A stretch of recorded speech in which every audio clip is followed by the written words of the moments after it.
The way out of this dissatisfaction lies in three main objectives: morality or shila, prajna, panya in Pali, wisdom, and samadhi or meditation. So the Buddhist worldview incorporates meditation into its very heart.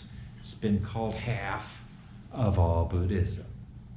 So as we're looking at dukkha, unsatisfactoriness, commonly mistranslated as suffering, it's more to be compared with, and was compared in the classic period, to a highway that's filled with potholes. You can travel that pothole-ridden road, but it's going to be bumpy, and it could be a lot smoother. And the arising of the unsatisfactoriness, samudaya, or emergence, the appearance, comes from desire. You want a better car, on a better road.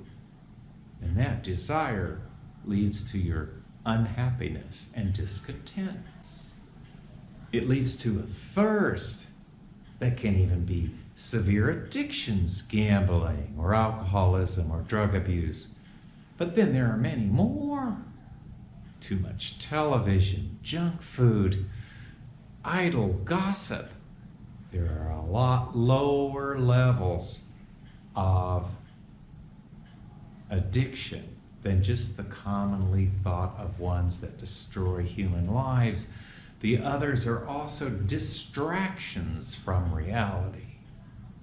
So again, there's unsatisfactoriness, the arising of that due to desire, the cessation of desire leads to the path to take you to that awakening, the Eightfold Path. The Eightfold Path has these 8 limbs, and among the things the Buddha thought were bad were drinking liquor, but also gossip or lying, poor bad speech.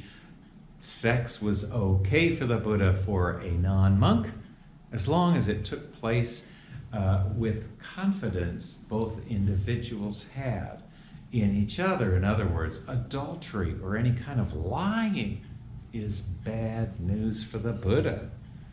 Oddly enough, gay and transsexual people were allowed into his community, but once allowed in, of course, all kinds of sexual behavior should stop, but it didn't always.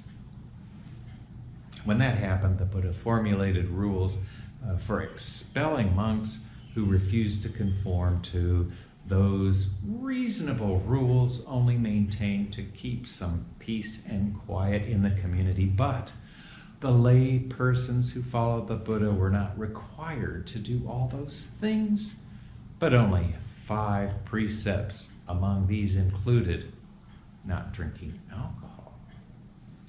Wisdom, morality, and meditation then make up the 3 elements of this eightfold